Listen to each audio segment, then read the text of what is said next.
What's going on, everybody? This is Living in Arizona Now, and today we're going to talk about HOAs in Arizona. If you actually live in an HOA in Arizona, you should let us know a story that you have, because there is a lot of nightmare stories that I've been hearing, and we want to share the information, but put a little bit of pressure on these HOAs that people feel like they're out of control. If you guys can hear me loud and clear, smash up the likes.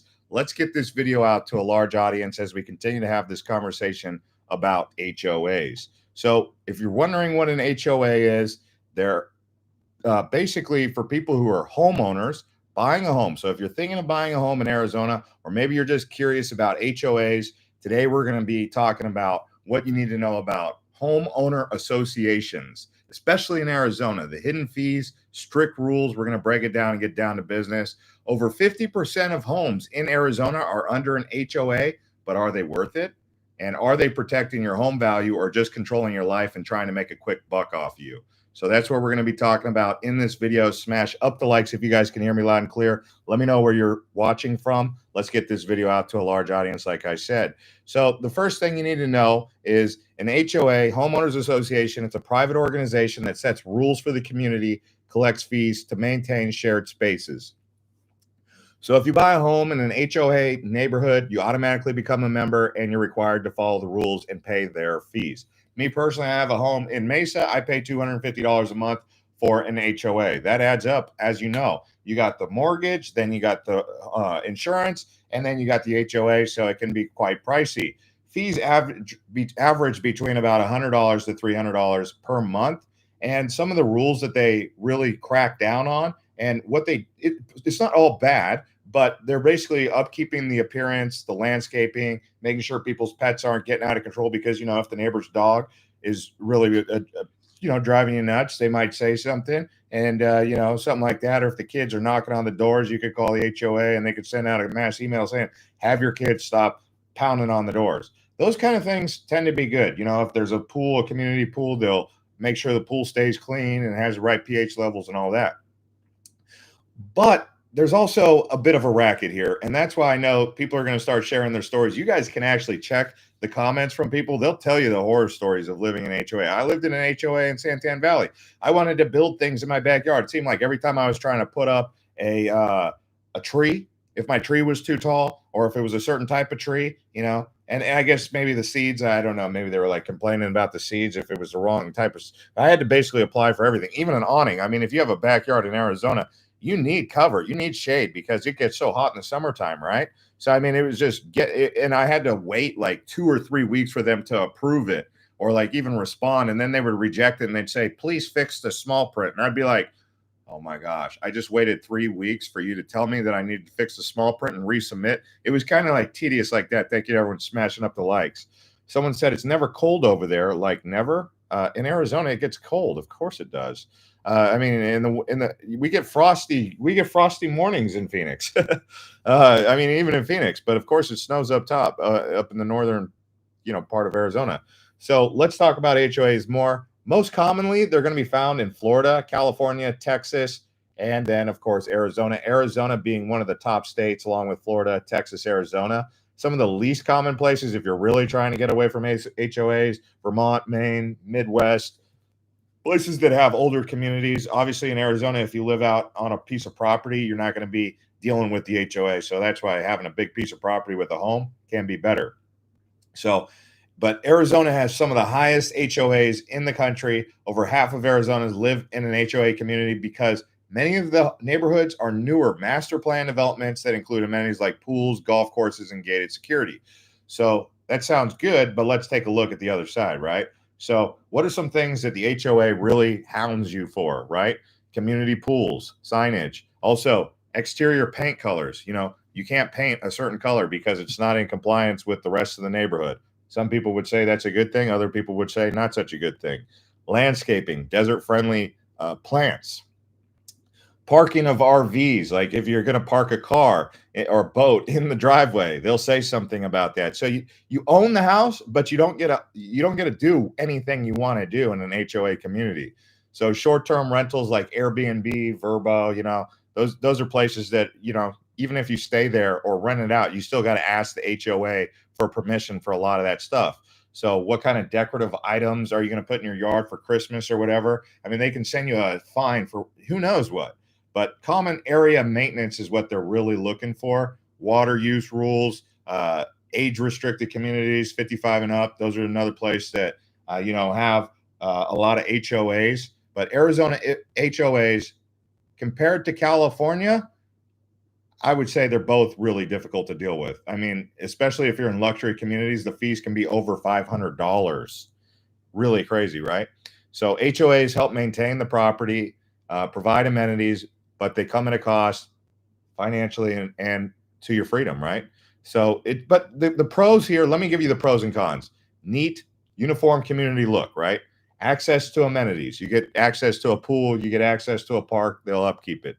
Property values can be higher because things stay clean. Downside, the monthly maintenance fees, which I think, in my opinion, in my community, are high.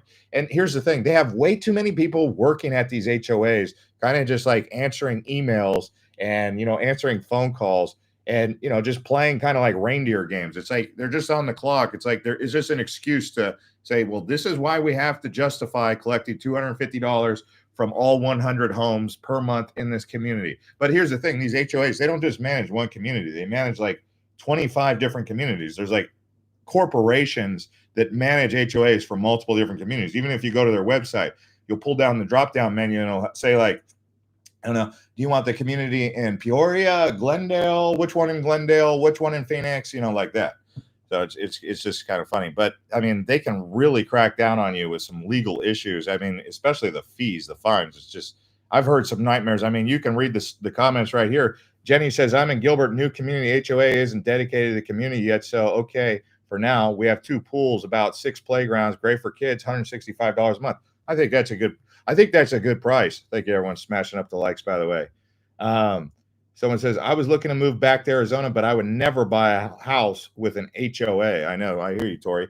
I'm trying to get away from my HOA. I mean, it's just too much money. I mean, I'm like, I'd rather pay. I'd rather do the landscaping myself. I mean, there's not even that much outside the house. I mean, it gives me something to do on a Saturday afternoon. Let me do it. I don't need you to come along, have some guy come along with a blower and some snippers and just blah blah blah, and then justify what it is. Gary says HOA is a racket. It's like any extra tax. It's a control thing. It is a control thing, and it's also it's a racket. I mean, and then the people, you could go to the meetings. You can attend your HOA meeting. It's a little bit inconvenient because it'll be going at 7:45 on a Wednesday night, and you go there, and everyone's always kind of like, there's always like 1 or 2 people in the crowd who are like real strict. They're like they're like the Scrooge, the Ebenezer Scrooge of the neighborhood. They're just never in a good mood. And they just go in there and they love to just stir the pot and crack down on everyone with kids, dogs, and just people who are building things in their backyard. I couldn't believe it. I was trying to build an awning and I had they kicked it back like 3 times. I'm like, no, I'm trying to build a pergola in my backyard. And then I was wanting to build like something to come off the unit. So I had to they were trying to get me to go through like the Pinal County. And then they were trying, so I had to get Pinal County to approve an attachment off of my house. I mean, it was just a pergola made of aluminum wood. Anyway, and they made a big deal about that, and I was just like, this is just crazy. So, someone said mine was canceled, and then they came back, but they're real cool. 1 pool, 18-hole golf course, best bar in Mojave. That's cool. That's like a membership. Okay, you're getting value out of your membership. Both HOAs that I lived in under were higher than what I thought was fair. Also, were more of a hassle. Like, they're just a hassle. I mean, if I add up 250 times, 1,000 or 12 months, we're talking over like $2,000 to $3,000, right, per year. Do I think I'm getting $2,000 to $3,000 worth? Would I hire these people on my own and pay them $2,000 to $3,000 a year? No. That's what I would say. No, not for $2,000 to $3,000 a year. I mean, come on. I mean, that's just to live in a condo. I mean, the pool. Okay, so we got a pool. We got a community pool. That's nice. That's nice. Yeah. I don't know how much it costs to maintain the pool, but I highly doubt it's. I mean, if you have 100 units in there, I mean, everyone pays $20. Like, whatever. $20 times 100 is still enough money to upkeep a pool. You get what I'm saying? Um, Jenny says, we are in a gated community, but they don't want long-term parking on the street because some people got stickers on their cars telling them to move it. Yeah, I mean, I mean, there are pros and cons. Someone parking their RV on the side of the road for like 6 months plus, you might not be able to go to your neighbor and say, "Hey, bud, get your RV out of here." But an HOA can say, "Hey, you broke the rules. This is the HOA book, get it out of here." So I think the main argument is how much these HOAs are charging. If you live in an HOA, how much do you pay? Like, what is you don't have to give the exact details, but you can give a ballpark figure. If you've lived in an HOA or you do live in an HOA, how much you've had to pay in the past, you know? Someone said Lighthouse HOA is out of Goodyear on Bullard, and they are where so expensive. We lived in Buckeye. Yeah, it's just ridiculous. I'm surprised people are, dealing with it.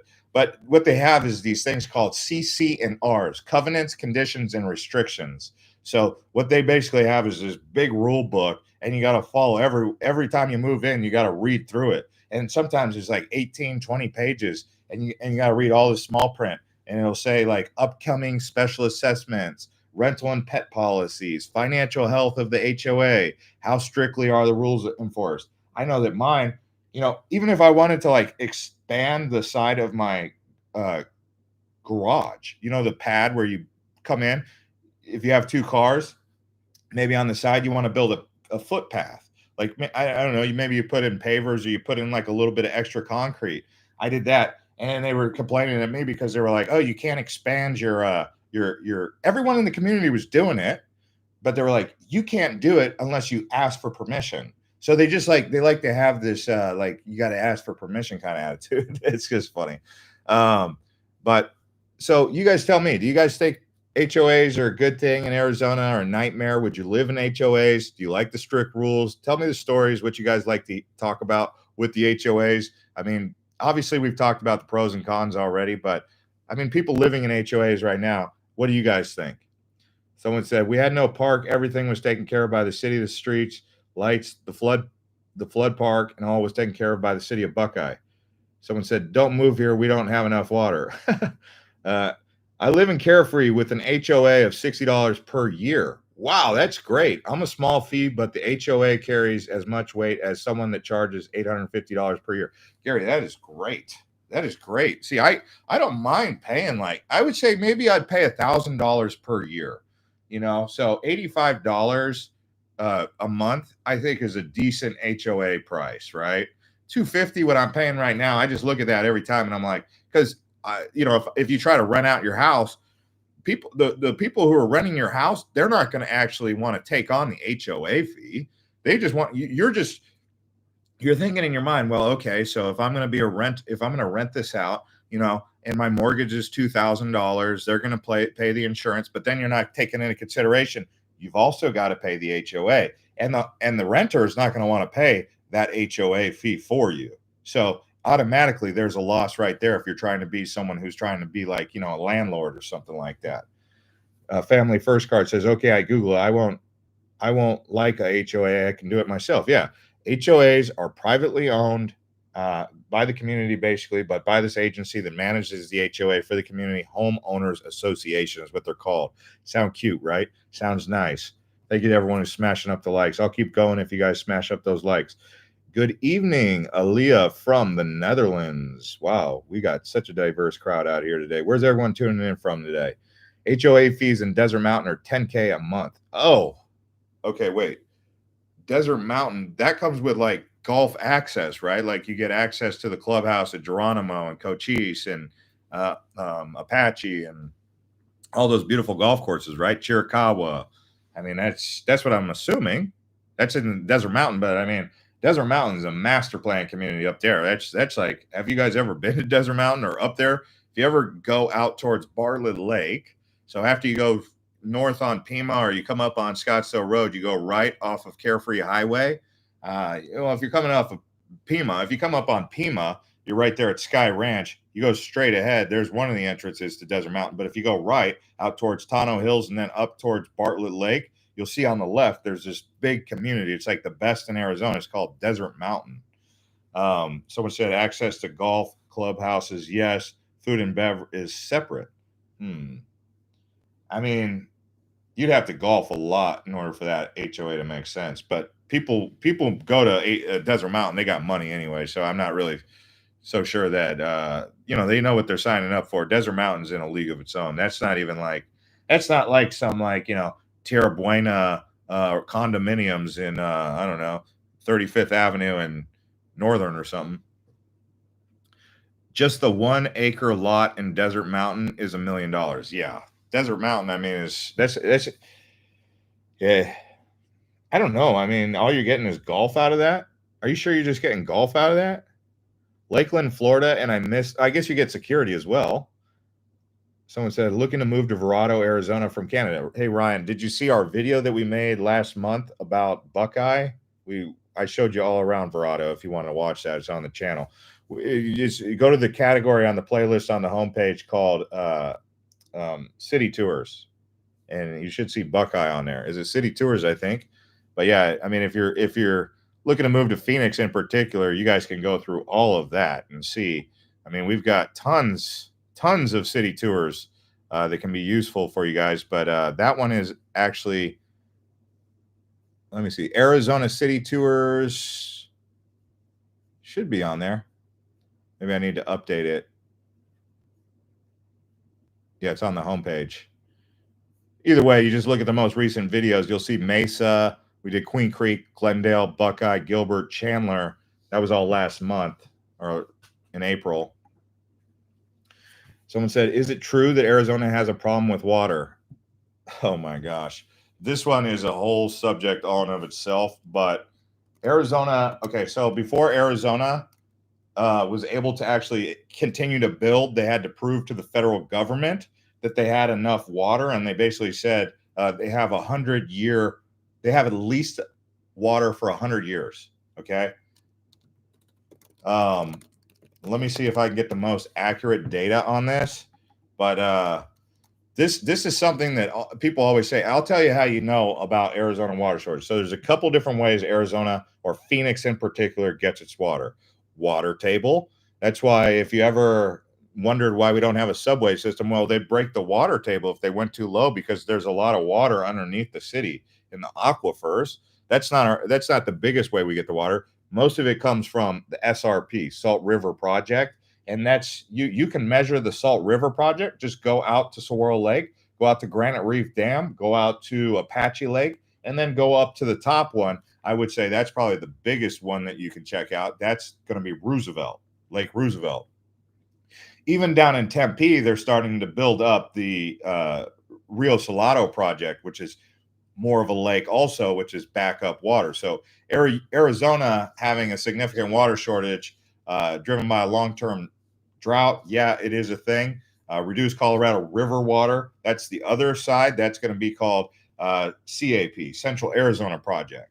Now, the CAP pulls off the Colorado River, which also shares with Las Vegas. That's why they got Lake Mead out there. And then you got Hoover Dam, Hoover Dam.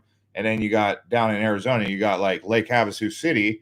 And then out there, they have a canal that comes in and it basically pours into Lake Pleasant. So this is something that, it's the Colorado River is the one that's kind of running dry a bit. But I would say the SRP is doing all right. 28 million acre feet of groundwater, okay, has been lost from the Colorado River Basin. Now, they do have a new bill. Arizona legislature passed Bill 1611, known as AG to Urban program. It lets farmers in groundwater stressed areas like Maricopa, Pinal County sell water rights to developers to support homes using less water than agriculture. I seen this in Queen Creek. I was going out to some of those farms out in Queen Creek. They flood their whole yard. That's how much water they got. They grow these big like citrus trees and like oak trees and cottonwood trees out in Queen Creek. And you go out there like once a week, they'll just flood their whole yard. They have these little sprinklers that come up and they just flood the whole yard with like, I don't know, like 6 inches of water, maybe less, like 3 inches of water. And the reason they do that is because they want the water to go down deep to the roots, because big trees have deep roots. And in order to get water down there, they got to really soak the ground. I mean, that's what it takes to get big trees in Arizona, right? But you know, it's a crazy issue. I mean, it's a whole video all in of itself. We could really dive into it if we really needed to. Someone said, keep in mind, as a population of 5 million, we are using less water than 40 years ago from the big agriculture. That's an interesting point. Can you guys hear me loud and clear out there? Someone said AZ is such a solid state all around. It is. It's a solid state. Compared to most states, it's pretty solid. I've always said that about Arizona. It's actually pretty solid. I went around to all the states. California has got a lot of uh, you know what's going on with California. I mean, too many weird rules. The rules are weird. That's like a giant HOA. California is like a giant HOA. If you don't like HOAs, I don't see how you could possibly like living in California, because their whole the way the government is, they're like, give me more taxes, give me more taxes, give me more, and then let me tell you what to do, let me tell you what you can't eat, let me tell you what this and that. It's kind of wild. Um, Someone said enough water to grow a willow tree. Yeah.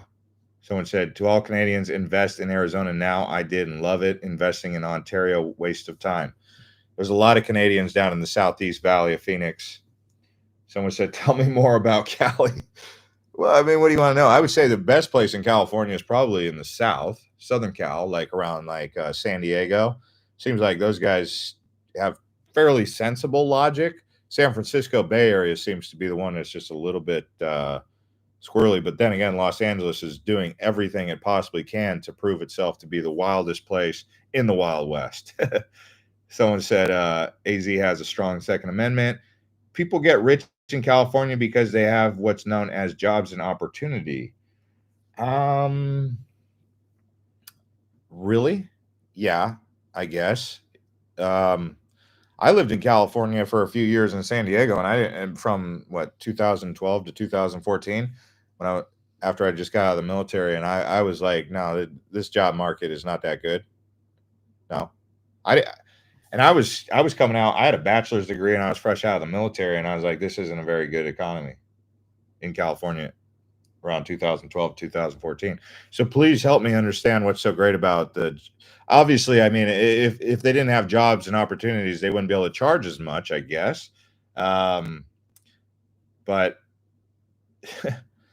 let me see. Let me see. Like there's areas in California where you'll drive around like Ranchos Palo Verdes or Laguna Beach, and you'll just look at all those homes, and you'll be like, there's that many people with millions of dollars in every single one of these homes. Where do they all come from? Where do they get all their money? It's like an abundance of just great wealth. But what do you think, FTG? Tell us more about California. I noticed over the year that people are willing to pay more than non-HOA home than an HOA home.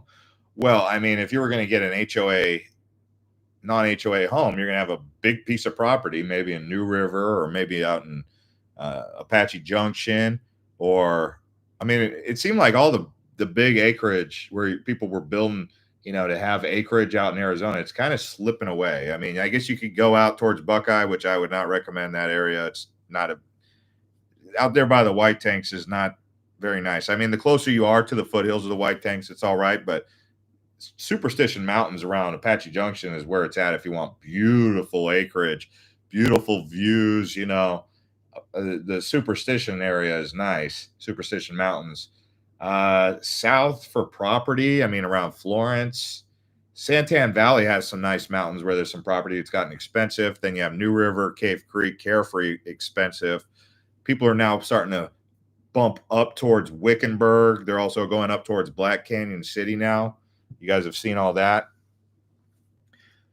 Been in Phoenix since 1962. If you don't like the heat, you won't do well here. Well, tell us something we don't know, Marshall. How hot do you think people can handle it? I mean, even people like you, Marshall, I'm sure you've been living in Arizona for a long time. You're like, I think it's getting hotter over the years. I don't think, people have been living in Arizona. They'll say, I think it's getting hotter, actually. It feels like it's getting hotter. I mean, you'll go to the gas station and talk to someone. They're like, I've been living in Phoenix for 30 years now, and I think this summer was the hottest summer we've had on record. Someone said Lake Roosevelt will be for sale soon, is in a big, beautiful bill. Also, my cousin close, he's farmed because it's not enough water. Yeah, I mean, some of these farms, agriculture, the agriculture situation in the U.S. is kind of a tricky one. I mean, certain people have concentrated the ownership of those farms, and they've really kind of driven out a lot of people. Um, Someone said, I lived in Carefree for 15 years, now looking to move to Black Canyon City. Black Canyon City is interesting. I mean, I would go out towards probably Wickenburg. I mean, Wickenburg is nice. Wickenburg's nice. I mean, they're not, it's getting big, though. It's getting big. It's getting big. I like Wickenburg. It's good high desert.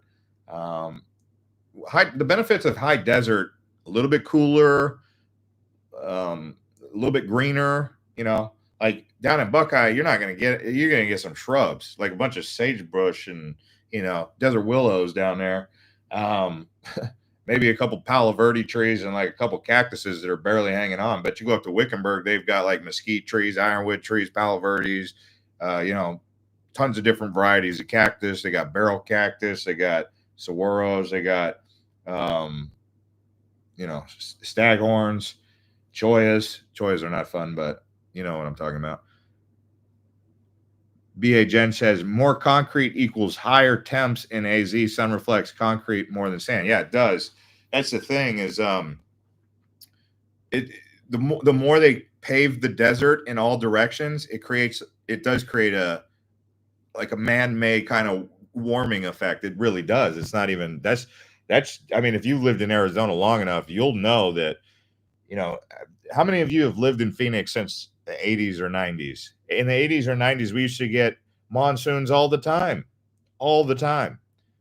I mean, you would look up north towards Elephant Butte, you would see monsoons rolling in. You look out towards Superstitions, you'd see monsoons rolling in. You'd look out towards even Florence, you'd see them rolling in. And now the only places in Arizona still gets monsoons. They're in southern Arizona. You go down to Tombstone, Bisbee, out there in Rio Rico and stuff, Nogales, Tubac, they get lots of monsoons. Really, every evening, just like you used to get in Phoenix. You don't get them anymore. Tucson still gets them. I mean, you go around like Mount Lemmon, Catalina Mountains, like Oro Valley, they get a nice monsoon with a big rainbow sometimes. But Phoenix, and you start wondering, well, what's causing it? And then you start looking, well, maybe they paved the desert in too many directions. Someone said, looking seriously at Prescott, and no, I won't bring my California with me. Okay. Well, thank you, I guess. Someone said the heating urbanization has transformed the monsoon season. That's right, Marshall. Someone said, does it snow in Wickenburg? Yeah. I mean, in a high desert, it can snow. How many times a year? Maybe once or twice. It seemed like the high deserts here recently in the last 5 years, 5 to 10 years, I would say, it seemed like February was getting the most. January or February, you rarely see any sort of snow in the high desert. Like when I talk in high desert, meaning in Scottsdale, it'll be thick snow up by Desert Mountain, up by North Scottsdale, Troon, they'll have thick snow. Pinnacle Peak will have snow on it. You look down to Phoenix, South Mountain won't have any, well, South Mountain maybe, but Phoenix, you will not see snowflakes dropping in Phoenix. I think it did like one time in like the 1920s or 1930s. I cannot think of one time that I remember like downtown Phoenix getting snow. So lower elevation, hotter temperatures, go up into the high desert, up into the foothills. That's why you look around Phoenix, you'll see snow-capped mountains. Superstitions get it, but Wickenburg can get a little bit of snow. I mean, the elevation up there is high enough. Like February and January, we've seen it. Thanks to everyone who smashed up the likes. If we can get it to 100 likes, I'll keep going. So if you haven't smashed up the likes and you want me to keep going, do your part and smash those likes. Faye says Apache Junction is going to SH. Okay. Yes, it is. Okay. I guess these transplants keep moving here, trying to urbanize this area and run off the retirees. If we don't stop this, we won't be able to see the Superstitions anymore. Well, you'll always be able to see the Superstitions. They're quite big. They're towering. It's actually an old volcano, supposedly, right? You guys saw that video we made about the volcanoes in Arizona. Everyone was like, I didn't even know Arizona had volcanoes. I'm like, how did people not know that Arizona had volcanoes? I mean, go around the state. All you have to do is go to Flagstaff Go read some history around Flagstaff and you'll be like, whoa, what happened here? Wouldn't it be interesting to talk to the Native Americans back then? Someone said, my in-laws were born and raised in Phoenix. My mother-in-law told me rivers dried up. The climate changed over the years. Yeah. I mean, part of the reason is the river, I don't know how long she'd been there, but the reason the rivers ran dry is because they dammed them.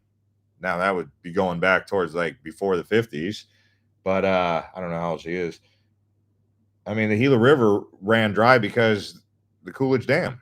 The Verde River ran dry because it runs into the Salt River and hits the Granite Reef Dam right there in Mesa. HOAs in Prescott are a nightmare, says Millennials. I believe it. What do you see as the future for Arizona as a whole? I mean, it's a bright future. I don't have a pessimistic outlook for Arizona. I think Arizona's in a position, especially as young leadership comes in. I look forward to seeing the young leadership, especially the entrepreneurial spirit in Arizona take over. Kind of like this mentality that's kind of like what I have, which is basically like, let's do it, guys. Anything's possible. What if you build it, they will come kind of idea, like with the water parks, the theme parks, the entertainment, the cool stuff, like the high speed rail, and it's usually the older folks. I hate to say it, but they're the ones who are like, no, let's not build that. Well, if we had that mentality when we were building the SRP, could you imagine the people who were like, don't build Roosevelt Lakes Dam, don't build Apache Lakes Dam, don't build Granite Reef, don't build Rio Salado. I mean, it's those people who hold up to progress. But I look forward to a future where, we're innovative, where the ingenuity is hot. I mean, I look forward to an America where ingenuity is high. I look forward to an ingenuity, and I'm not saying like, let's get out of control with it, but I'm saying like, let's build. I'm a build kind of guy. I'm not this like person who's, hey, let's slow down. And I'm like, they talk about the tax, or not the tax, but they talk about how expensive it is to build things. It's like, if you look at the price tag of the Hoover Dam, I mean, how much did the Hoover Dam cost? But look at the value of the Hoover Dam. How much? Because of inflation. I mean, we live in an inflationary economy. How much was the Hoover Dam? Let's just see how much it was. But I mean, that thing's already paid for long ago. $49 million. $49 million. So, I mean, to build it today would be $1 billion. But that's what I'm saying. Like, yeah, it might be expensive in today's money, but 10 to 20 years from now, is it going to be expensive in that kind of, kind of. So that's a huge project that transformed the whole desert. I mean, it really did. And, it's growth. Like, there's not a place if you don't like growth, then what are you doing in the United States? The United States is always, I mean, ever since inception, they were trying to connect from sea to shining sea. It's in the stuff. It's in the music that we wrote. It's manifest destiny to build the railroads, to build the highway systems, to build, all these things to connect the country. Like, this is something that's always been part of the American spirit. And then you have these people who come in and they're like, no, we don't want to build anything. We're full. Like, it's like, that's never been what built the great country of the United States. If you want to live like that, then go to Alaska, because Alaska's still got the final frontier, and you can find the final frontier in Alaska. But if you're living in the United States, it's an entrepreneurial country. I mean, the United States is trying to compete globally with China and Russia and Europe and, Saudi Arabia, and trying to be the best that we can be. So we're always trying to be the best that we can be. We're not trying to be the worst that we can be by being lazy and slow and not doing anything cool. Sean says, smash up the like button. Thank you. Robinson family. Thank you for the $2 super chat. Someone said, crime, just don't. I'm seriously wanting to know, is the crime bad there? Crime in Arizona is bad. Well, there's a couple areas. Have you seen our most dangerous places in Arizona video? I mean, thank you to 84 people who smashed up the likes. We're 16 likes away from keep on going. But someone said, do you still own altcoin bus? No, I don't. I don't own that. I partner with somebody, and I actually haven't owned that since 2018. But thanks for asking that question. That's a good question. I have the new channel, financial economic. It's a financial channel, Economic News Insights. So if you want my new channel, which is like Altcoin Buzz, but more like talking about more things in crypto, it's Economic News Insights. A lot of people from this channel I've already seen over there on that channel. We've made some really good videos over there. So if you wanted to talk about economics, Economic News Insight, that's my new channel. And it's everything. It's stocks. It's everything. Someone said, what do you think about the area around Austin, San Marcos, and Dripping Springs? What? Austin? What do you mean Austin? Austin. I think you spelled it wrong, unless you're talking about Texas. I'd like to buy a small ranch there, but I've heard there's water issues in that region too. Okay, so you're asking me about Texas? You're asking me about Texas? Texas has got a lot of water around Austin. I mean, I think that river right there that runs through Austin is called the Colorado River, but not to be confused with the Colorado River. They have Lady Bird Johnson Bridge. I went over there. You know, I've been to Austin, but they got lots of water in Austin. Every place that's booming in water, water is one of the subjects. There's always, do we have enough water to supply all the new homes and development? Do we have enough power to provide strong power resources? Do we have enough public utilities? You know, water is one of the subjects. People bring it up in Arizona because we're a desert. So like when we're in a drought, they're like, where are we getting all the water from? Well, it's coming from the White Mountains. If the White Mountains ever stop getting snowpack and snow and rain, then you should know. But what's happening down in Phoenix has nothing to do with the water supply really that you're drinking. You're not even drinking it. You're just using it to water your grass in the backyard and fill up your pool three times per year, right? Someone said crime here is anywhere, especially being a border state, but we have the Second Amendment right here. Most of us U.S. carry concealed and open carry. All right, well, you know, I would say being a border state, I don't know if that necessarily, I mean, some of the most dangerous states in the country aren't even border states. I think New Mexico is considered one of the most dangerous. I don't know what the most dangerous states are in the country right now as of 2025. Let's see. What are the most dangerous states in the USA? Here's a list of them.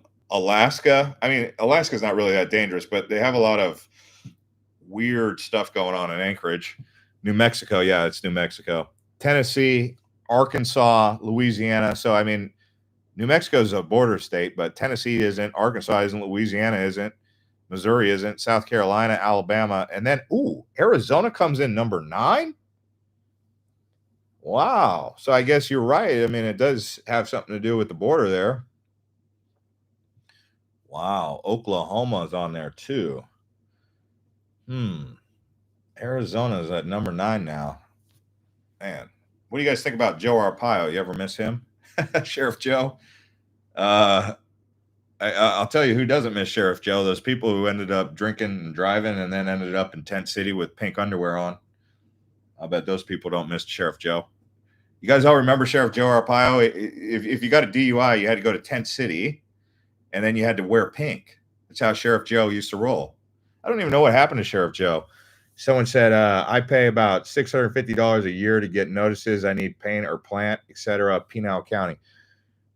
Yeah. You're talking about your HOA. Seems Prescott Valley is all HOA and Prescott is scattered. Prescott's more beautiful, but Prescott Valley is probably more laid back. Yeah, I mean, people saying, well, what are you going to base the crime off of in danger? Like Scottsdale, I would say there's not much danger driving around Scottsdale or even being in Scottsdale. Gilbert's pretty safe. Chandler's pretty safe. I mean, what's like, I don't know. South Mountain's not safe. South Mountain's not safe. I wouldn't test. I would say that if you move to South Mountain, South Phoenix, the likelihood of getting your car broken into over the span, basically, if you live there for 2 years, you'll probably have some sort of story where you're like, yeah, I got broken into or something like that. I lived in, Scottsdale for a few years. I lived in Santan Valley. Didn't have any problems in Queen Creek the whole time I was there. I did have a little bit of road rage stuff come up where like people would drive up alongside you and they'd be like, ooh, like they'll do that to anybody. Like you'll just be driving and some guy in a big truck will be driving by the person next to you, flipping them off. That's road rage in Arizona. They get going on that. Someone said dangerous can be pretty subjective. I know most people just go off of raw data. They go off of like FBI statistics. And, if you look at FBI statistics, they're usually pretty accurate, but they don't tell the whole story, because one area of Phoenix could be really dangerous and it's driving up all the other statistics of the whole metro area. But I would say in Phoenix, West Side is more dangerous and the further south. So Southwest, Southwest Phoenix. And when we're talking Southwest Phoenix, I would say probably you could even say that the area around Van Buren, around the airport's not safe. That's not necessarily West Phoenix. That's like, I don't know, like 32nd Street, Van Buren. But most of the dangerous area, I would say, probably begins, I'd say around I-17 going west on the avenues, probably from I-7, well, from Central, probably from Central all the way over to 60th Avenue, somewhere around there. Even it gets crazy out in El Mirage, Someone said Texas isn't the border state. We are the border. Are you talking about, or Tennessee isn't a border state. We are the border. I don't know what you're getting at with that, but are you talking about the Mason-Dixon line?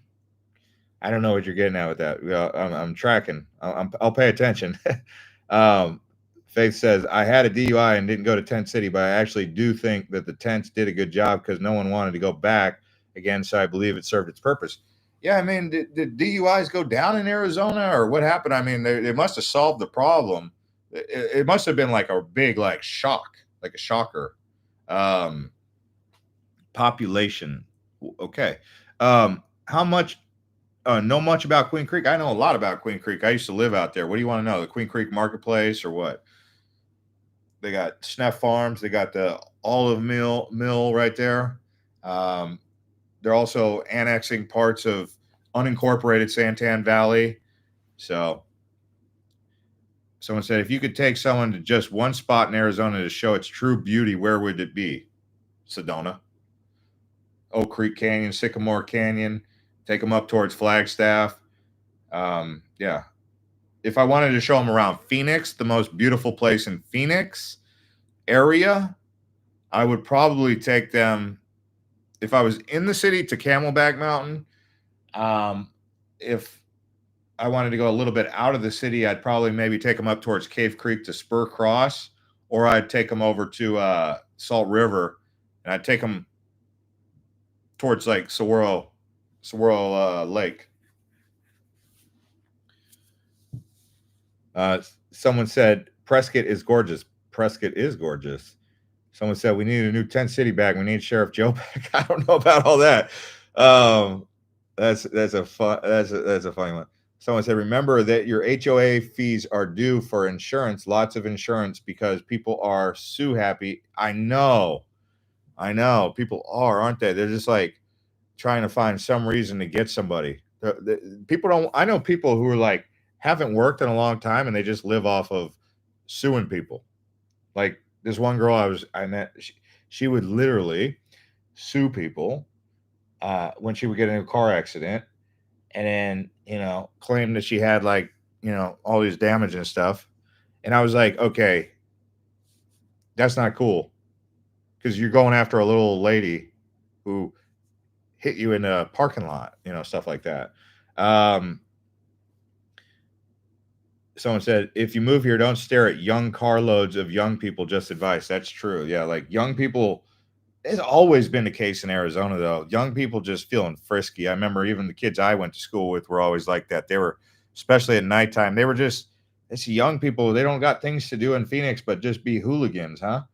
I don't know how they're ever going to fix that. Arizona is like a party state for those young kids too. Maybe it's everywhere, but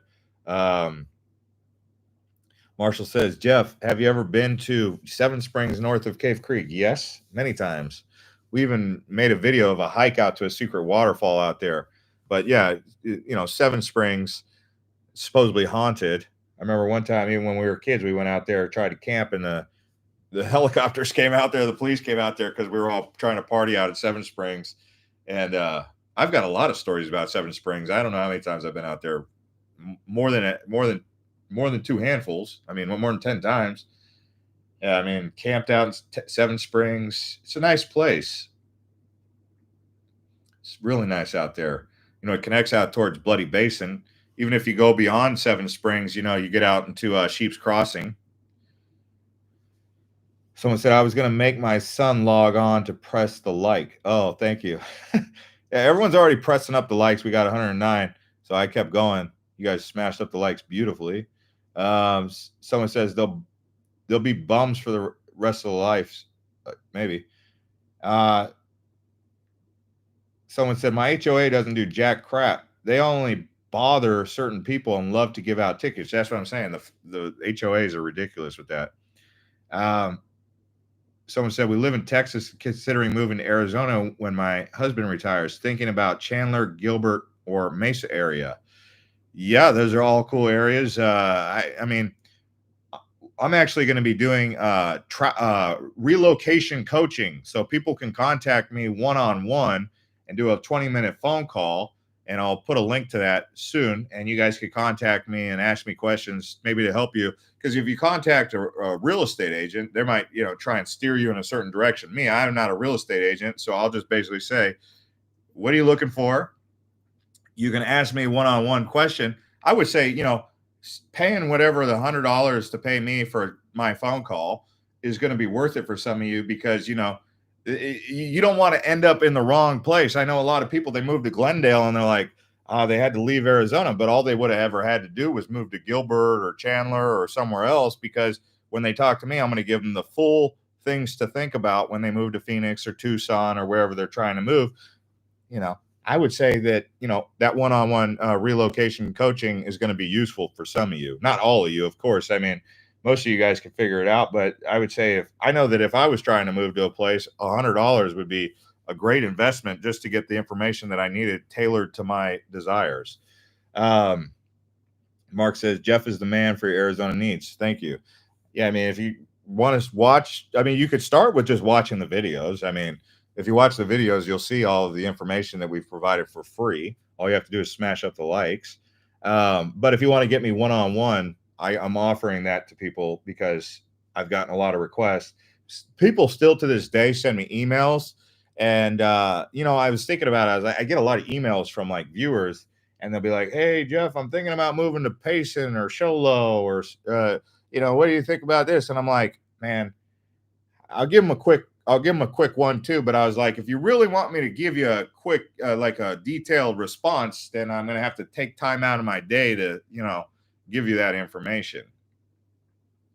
Jenny says, you have a great Arizona knowledge, Jeff. That would be awesome for you to do. Yeah. I mean, like I said, I mean, even if like one or two people a week need that kind of counseling or kind of relocation coaching, it could probably be useful. I mean, I can't guarantee you success. I can't guarantee you results though, because how can I guarantee success? I mean, all I can do is give you information, and then you make the educated decision, right? That's kind of like the way it rolls. Someone said, smash up the likes for all this great info. Thank you. Someone said, Internet of Behaviors, pre-crime HOAs have for 5 to 7 years. If you live in an HOA, you can't be someone who has a busy, active lifestyle, because you can't store your recreation vehicles at your home, not even your backyard. It's ridiculous.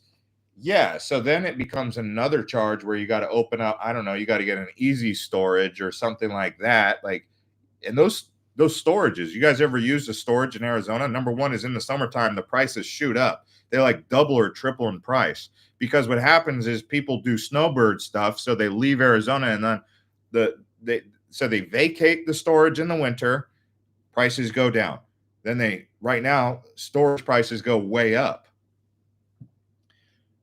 Diane says, I will save this video to keep the info for later. That's good. Someone said, advice, look at the hood home at different times before you buy it. You mean hood home? HUD home? I've been 3 months. You're definitely the man to listen to. Yeah. I mean, it's because I grew up in Arizona. I used to always, even when I was a kid, I would say I knew Arizona like the back of my hand. not Arizona. I would say I knew most of Arizona, especially the places that I went to, but I didn't like know like, Greenlee County, or I wouldn't say I knew Mojave County to a detail, or maybe like the, Chiricahua area. But I would say like the places I always went to, like Flagstaff, Sedona, especially around Phoenix. I knew Phoenix so good because I was a very active young person. I would just drive around all over Phoenix. Once I got a car, I was driving everywhere, everywhere. I mean, once you go everywhere, you're like, everything. I mean, and Phoenix is an easy city to know because it's on a grid. Avenues on the west, and then streets on the east, and then you got Southern Avenue, Broadway, and all that, and then you got those other main roads like Scottsdale Road, Pima, and then you got for those of you who know about Grand Avenue, the crazy road. I hate driving on that road, by the way. Someone says, I have a friend who lives in a California HOA. Their water went from $150 a month to $640. What for water? That's wild. That is absolutely insane. That's insanity for water. See, that's something you have to take into consideration. That kind of stuff ever happened in Arizona. And here's the biggest problem that I have. So there are some people, and I've seen these people, they take like 30 to 45-minute showers. I even know people who will like turn on the shower, sit there and brush their teeth, and then like, go out to their car, yell at the kids, go chase the kids around, still got the shower running. Then they go in there and then they take a 30-minute shower. And then their kids do the same thing. And then the next thing you know, you got to think like, that should not be legal. You should not be able to use that much water, especially in Arizona. So, I mean, how many households do you think people are just like draining the water just by like excessive, even like, I mean, whatever it is. I mean, some people have to drain their pool so many times. You know how much water it takes to fill up a pool? Oh my gosh. Oh yeah, that's a good one. Darren says, and don't leave your trash can out more than 12 hours. That's a $25 ticket that can get a lien on your house. Don't park in front of your house overnight either. Yeah, I mean, I've seen all that they're ruthless with the trash. If you leave your trash can outside your house, because on Tuesdays or Fridays, whatever the trash pickup is, and sometimes it's not even the same day. Recycling on Friday, and then the combustibles or whatever they call it, the hard trash, the soilable trash on Fridays, right? So you're constantly playing this like game of trash pickup, and basically you got to make sure you get it out there. But then when you come home, you got to make sure you get it out of there, because if you leave it out overnight, they'll give you an email and they'll be like, this is your first warning. Really? They say that. Hey, Evelyn, thank you for the $5 super chat. She says, Jeff, your knowledge is awesome and nice personality. Thank you. I do have a personal questions for you. I'll be in touch. Yes, Evelyn, I'll be making that. It'll be like a landing page, and then you just select on the calendar. I can do one of two things. I can do a 20-minute phone call, or I can do emails back and forth that have details. Some people just prefer to do the emails. It's actually cheaper to select the email option than the phone call. The reason the phone call is a little bit more expensive is because I've got to like block out time in my day to make sure that I'm available for that phone call, which in a way is a little bit inconvenience for me. I mean, I'm not trying to complain, but I'm a free bird kind of guy. So I come and go like that. So when I have to like block out an appointment, I'm like, how much is it worth to me to do that? So I would prefer most people just do the cheap option, which is emails. And I think 2 email exchanges. So I respond to the first email and then give you a chance to respond. And then I'll give you one more detailed response. So I would say most of you should probably opt for that over the phone call. That would be better for me. I know. Plus better for you. It's cheaper. Someone said, why is it hard to get cold water in the summertime? Well, let's think about it. Is that a question? Is that really a question, Jenny?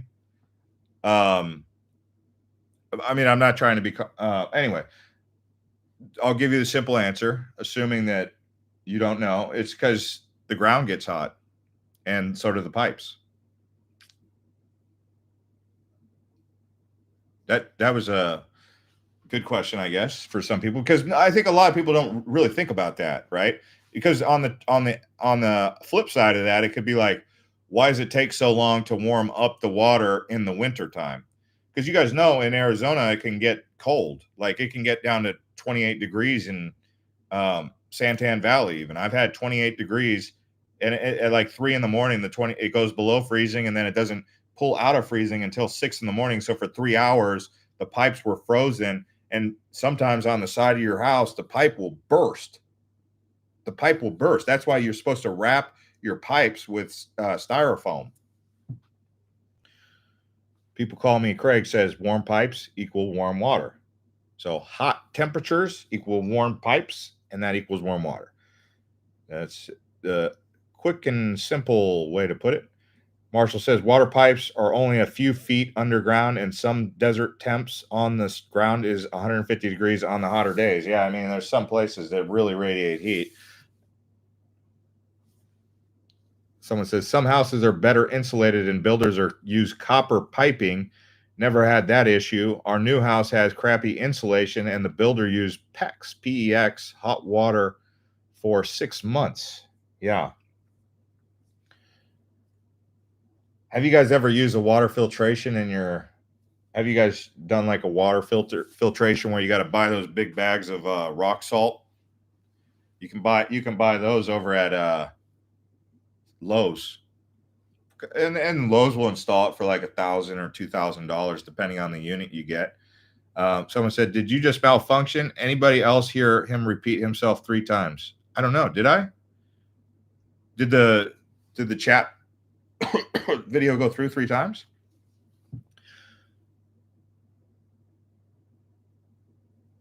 Someone said, "Born in Northeast. This is the new me too." Oh yeah, it is. I understand, Jenny. Yeah, so it's really like that simple. Is that the heat heats the grounds, heats the pipes, and that's what it is. And like I think what Marshall said, or yeah, Marshall said it. The pipes are like, if you ever dig a trench and you put the pipes in, make sure you go a little bit lower just for that very reason, because a lot of people, because it's kind of hard. Arizona's got hard dirt. They got clay, and then they got caliche. So you can only go so deep with the pipes. And so, most people, they just barely put it on. They'll put it maybe like, sometimes they'll just go that deep with a pipe, with the trench, because it's too hard to ground sometimes. And they just want to get it buried enough, to where you can't see it. And then they'll put like the rocks. They'll put the rocks over it, the decorative rocks. Is the chat malfunctioning, guys? Can you guys hear me loud and clear? I don't know. I don't know what's going on. We'll see. Someone said, "How can they put liens on your house? They aren't on your mortgage or title. How is that legal?" That's the HOA. That's how they roll, man. They got special rules for HOA people, and like I said, they can kind of be bullies. I mean, that's why you kind of want to be friendly with your neighbors, because they're the ones who go to the meetings, and like they could veto or not veto a plan. Like if the community deemed you to be a problem, let's just say you're the type of person who parks your RV on the side of the road. They warn you, and you've been doing it for 3 weeks, and then 6 months later, you kind of do it for 3 days, and they're like, "Oh, he did it again." But then that's not the only thing you do. You also do, I don't know, parties. Let's just say you start partying until late at night, and then they get a couple noise complaints. And then you do something in your backyard. By that time, the HOA is kind of like, "Hey, you're a naughty boy or girl." And, they start saying, "Hey, this person is a problem in the community. They're a nuisance. How do we get him out of here? Because he or she is ruining our community." That's kind of how it all goes down. Everyone said the chat is fine. So the chat is good. You guys can see the chat, but is the audio good? Someone said HOA will put liens on your dues, so when you try to sell, you'll have to pay the balance. Yeah, I think they can legally do that. Sean says HOAs are gangsters. Yeah, they kind of are, like a mafia, aren't they? I got a HOA fine once because of a barking dog, but I don't have a dog, and it was my neighbor's own dog that was barking and blamed me for it. It took me 5 times to prove the HOA this. What? How could they make that mistake 5 times? That's ridiculous. Faith says, "I love it out here in AJ because you can feel the temperature difference at night when you cross over Brown Road going up the hill. because you're leaving the concrete heat island. Yeah. I mean, if right now I'd say Gold Canyon is the place to be for that. Just deeper and towards Peralta. I mean, I don't know how much of that you can actually develop out towards Gold Canyon, towards Peralta, but it's just beautiful out there, and they still got, dirt, sand. You call it sand, but it's dirt. It's sand. It's not sand. I mean, you got a little bit of like gravel on top, like desert gravel, and then you got like clay dirt, right? The Arizona dirt can get muddy. Marcelo, hi Jeff, watching from Petropolis, RJ, Brazil. Good stuff. Nice. Someone said, Atlas said, they may be messing with you to see how far they can take it, Marshall. Yeah, maybe they. Someone said the heat island. I like that. Yeah, I mean, it is a heat island. That's a great word to describe it. I just say it's concrete jungle, or, paving the desert in all directions. Someone said, landowners sell lots, and keeping it simple and nice makes everyone happy. Yes, it is. Someone said, Jeff, have you ever heard the Arizona town Top of the World near Globe? My uncle lived there back in the 60s when mining was good. Yeah, I've driven through there. It's got a cool name, right? You're like, why do they call it the top? It's just up top of Superior, right? So in between Superior and Globe, or Miami, really, you've got Top of the World, and Top of the World's got a cool name. And then, I was like, when I had my Ford Raptor, I was like, well, let's go see what's out here in the Top of the World. So we kind of tried to find some Jeep trails and like some off-roading, and it's some unique terrain, but I was curious. I wanted to know why they called it Top of the World. That's an interesting name. Definitely caught my attention. I mean, Superior has an interesting history. I mean, you go out to Superior. Why do they call Superior Superior? Anyone know? I got a little trivia for you. Does anyone know why it's called Superior, Arizona? Going once, going twice. I can't wait to see if anyone knows. I'll tell you. All right. Smash up the likes if you want me to tell you why they call it Superior, Arizona. Could be an interesting story for some of you. Well, I'll tell you. So Lake Superior Company was the one who set up Superior. They named it after Lake Superior. Yeah. I mean, they could have also called it Apache. I think they call it Apache Leap, but Superior had a different name. If you don't know what Apache Leap is, anyone know what Apache Leap is? It's a sad story. So anyone know what Apache Leap is, or the Superior area? So basically, it's a dramatic cliff near Superior where the Apaches were being kind of pushed by the cavalry. That's why they call it Fort McDowell, right? Because it was a cavalry was out there. But basically in the 1870s, according to local legend, during a battle with the U.S. cavalry, a band of Apache warriors were cornered on top of a cliff. And rather than being captured or being taken, captured, basically becoming whatever the soldiers were going to make them, they chose to leap off the cliff to their death. And survivors of the tribe said they mourned those Apaches. So it's where the term Apache tears come from. And so small black obsidian stones in the area, that's why they're called Apache tears. The Apaches were the Native Americans. It's a sad story because, these were people that were basically living in Arizona, and then all of a sudden here comes the cavalry, and they're basically like, because these are people, they didn't know who these people are. I mean, you just live in your life, generation after generation, and then here comes these foreigners, which is basically all of us. Unless you're a Native American, you're not, So the cavalry comes through, and I mean the Apaches, they were ruthless. They scalped. They would scalp people. I mean, it was a heck of a battle. I mean, what would you do if you were the Apaches? Would you fight till the bitter end, or would you just surrender and say, okay, here, you can have my land? I mean, it's real. It is what it is. It happened. It's history. I mean, we can get into the history of a whole bunch of different things, but that's what happened. Someone said, got a notice from the HOA years ago for an unauthorized vent covering, which they installed. I told them to pound sand or take it off themselves. Never heard back again. Yeah.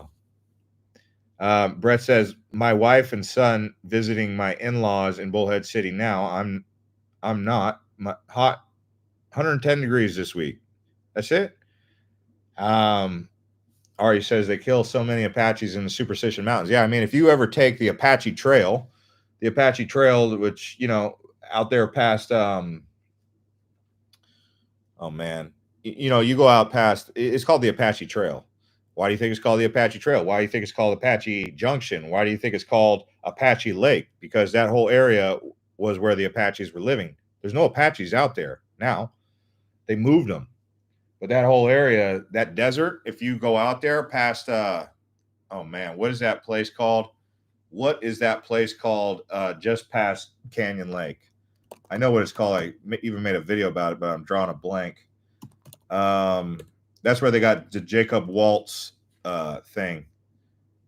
They got the Jacob Waltz, like, kind of statue out there.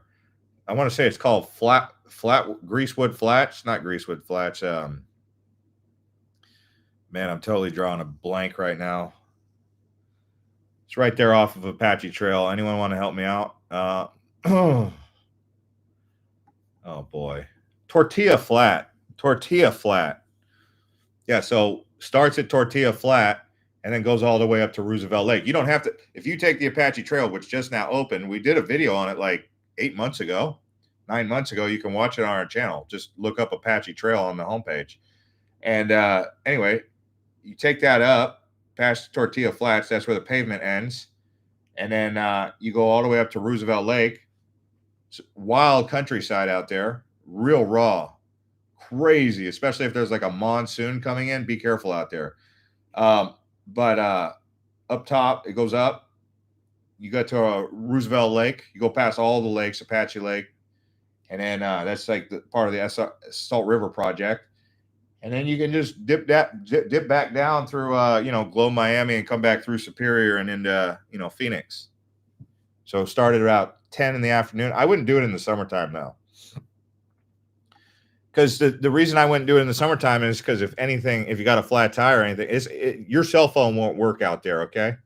Your cell phone will not work out there. I mean, it might, but there's definitely going to be cell phone dead zones.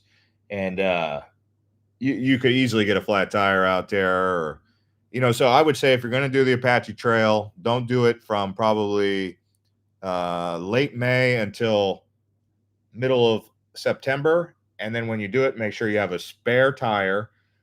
The road is pretty flat. It's not too rough unless you go off-roading, which I don't recommend for many of you unless you are used to off-roading. But definitely take some extra water bottles. Like when you get to Tortilla Flat, be like, hey, let's make sure we got a little bit of extra water here and a stick of beef jerky. Have any of you guys ever done the Apache Trail? It doesn't sound like it. Someone said, have you seen the YouTube channel Sidetrack Adventures? The person who runs the channel goes through amazing parts of Arizona. I haven't. Jeff, have you ever been to Blue near Alpine? I own a second home there. Blue? I've heard of it. You're not talking about Lakeside Blue Ridge, are you? Blue, Arizona? Are you talking about Lakeside Blue Ridge? Let me see. Blue. Oh, dang. Oh, no. I have not been there. No. That looks awesome. That looks great. Is that Greenlee County or Apache County? What county is that? So I would say, down there by Hannigan Meadow, and then you drop down into Morenci and all that. But that little area right there, I have not explored. You're giving me a new area to explore. I wouldn't even be surprised if Google hadn't even been out there yet. Wow, it's right along the Blue River. Man, now you're making me want to go up there. How's the weather right now up in Blue? Someone said, have you ever thought about showing attractions like Disney or Universal, videos like that get a lot of views and you've got a great style narration? Have you ever been to Arizona or wildlife? Actually, I have a channel called Island Hopper TV where I've done videos like that. So I do have a travel channel like that. But have you guys ever seen my other channel, Island Hopper TV? Someone said Arizona or wildlife park. So you're talking about Arizona out in Williams, and then you're talking about the wild animal park out of Africa, or are you talking about the wild animal park, the other zoo out there in West Phoenix? I used to go to Out of Africa when it was in Fountain Hills, but I haven't been to the new Out of Africa that's nearby Camp Verde. I haven't been out there, although that's one of the best parks. Arizona is amazing. If you've never been to Arizona and you want a little weekend trip, go out there to Arizona. But the wild animal park, is there a wild animal park in Williams? I know there's Arizona, but I know the wild animal park in Camp Verde. Someone says, important question. What are your thoughts about them mining uranium a stone's throw away from the Colorado River and the Grand Canyon? Oh, wow. Wow. I'm not too familiar with that. What's going on with that? There's a lot of areas of the Grand Canyon that are off limits. It's a national park for one. Are they mining uranium? So you're asking my thoughts. Now that I'm catching up on, let me catch up on. Are they mining uranium in the Grand Canyon? I think they've mined uranium in Nevada, and that was like a big thing. That's kind of like where Area 51 was. They were mining uranium out there, among other things that they were doing. So Pinyon Plain Mine, formerly Canyon Mine, located 10 miles south of the Grand Canyon Park Rim in Ba Nawajo Ita Kuvani National Monument. Ooh, that's one I don't know about. See, Arizona's such a big state. Wow. The mine began extracting ore in January 2024 after being dormant for decades. Okay, so it's something that just recently started back up. Although the monument designation permanently bans new mining claims, Pinyon Plain operates under valid existing rights. Okay, so that solves that question of being a national park obstruction because they've already got a valid existing right. The mine has flooded several times, discharging tens of millions of gallons of uranium and arsenic-rich water. So anyone downstream could have birth defects if they, that kind of stuff, raising serious questions about potential groundwater contamination. And in February 2025, uranium ore shipments resumed following an agreement with the Navajo Nation, so mining ban and exemptions. Let me see if I can pull up Pinyon Plain.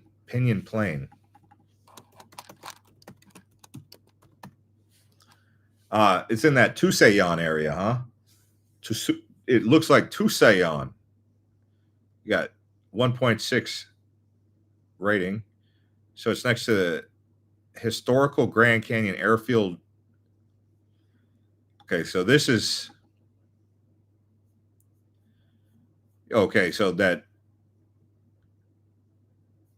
this is interesting. I'm kind of learning as I'm on the fly here. Wow, I don't know. Obviously, that's not good for people in Williams. Faith says Dean and Prairie, who on out of town are the sweetest people out of Africa. Jenny says, looks like Blue is in Greenlee County. Yeah. Greenlee County, I think, is the smallest county in Arizona. Vail, Arizona. Yeah, Vail is nice. That's down there by Tucson. So I have to look into this whole uranium thing.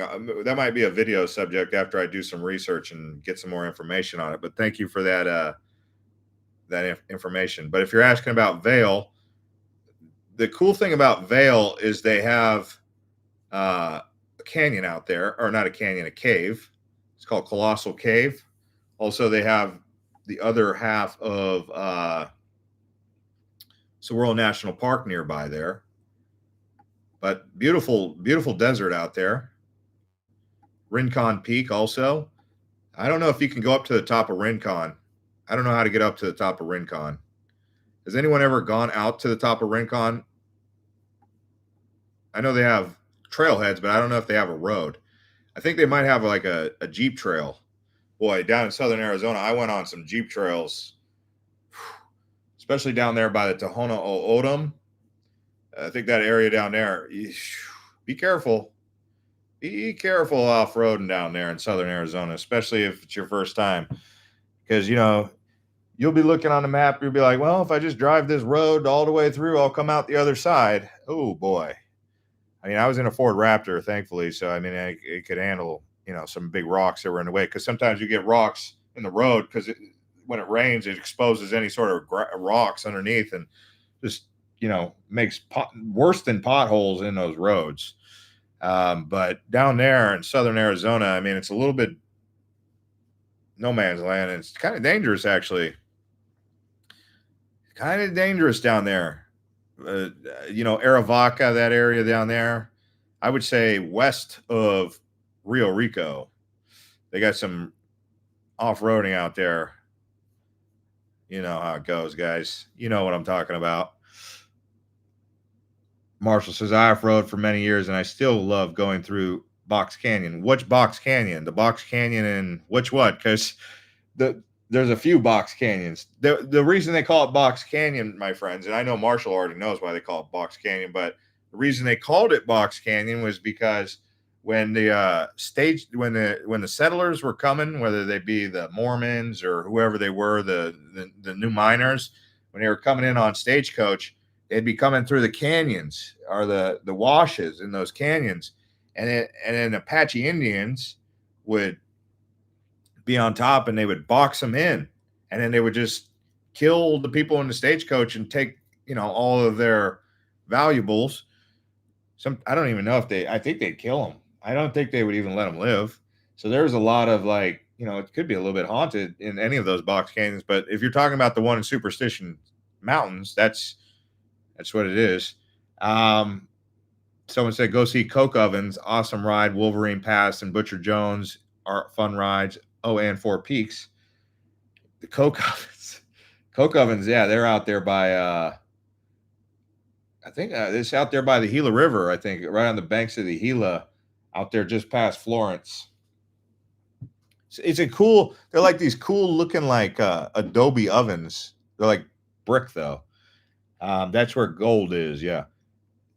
Kingman is still nice and it's only 99 miles from Vegas. Yeah, it's also nearby, the Colorado. So you get out to the Colorado.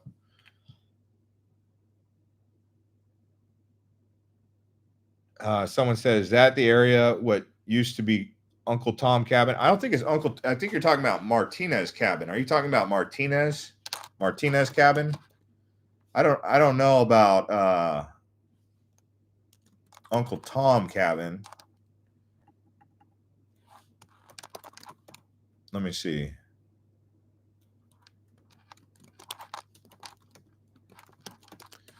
I don't even know if Martinez cabin's on the map. Oh, it's called the Martinez Mine. Oh, man. Yeah, okay. You're talking about, oh, dude, I went out there. Yeah, I took the Ford Raptor out there to Martinez Mine. Where that cabin is, they've got like an old mill. Oh, that's some backwoods. That's some backwoods out there. When we were hiking, the whole time I was thinking about there's got to be a mountain lion or a bobcat stalking us. That was what I was thinking the whole time I was out there. And there's a lot of cattle that just graze around there. Like you'll be driving down the road out there by Box Canyon and you'll see dead cows, just dead cows sitting there on the side of the road, die old age or die dehydration or whatever the reason why the cows would have died. But I mean when I was walking through that little out towards that cabin out there, I was just thinking, man, there's got to be mountain lions and bobcats out here. I mean, you'd think they'd go after the cows if they can get them. Yeah, that cabin is still there. I mean, are you talking about Martinez cabin? I don't know about this Uncle Tom cabin. Let me look it up. Uncle Tom cabin.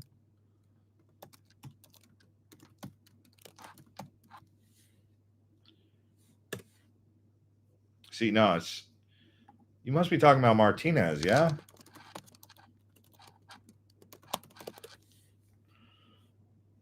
I don't know. Someone said in that area, what used to be Uncle Tom cabin. Are you talking about the stone cap, the old stone house? People who are not used to Arizona and travel with RVs or commercial vehicles have to research the roads before traveling. I mean, yeah, you could say that about anywhere, anywhere, anywhere. Someone said, I don't remember for sure, to be honest. That was what I was told it was called back in the 90s. That makes sense. That makes sense. Okay, so tell me if this is the cabin you're talking about. So you go back there, you park at a trailhead. You're in a canyon after you go up and over the hills, and then you get there and there's like a lot of like oak trees. I think they're oak trees along like like a creek, and you walk through the creek through the canyon where they got a lot of oak trees. So on every side there's just like desert, right? And you see like bighorn sheep and deer like up on the hills, and then you're like walking through there and there's like oak trees, right? And then you come to this like cabin that's still there. There's like two different cabins and they got like an old mill. Is that the one you're talking about? Someone said the difference, or would you say Southern Utah is like Northern Arizona? Is Northern Arizona more like Southern Utah? Great question, Uncle Frank. Oh man. Oh man, how do I respond to that? Oh man, that's a funny question. No.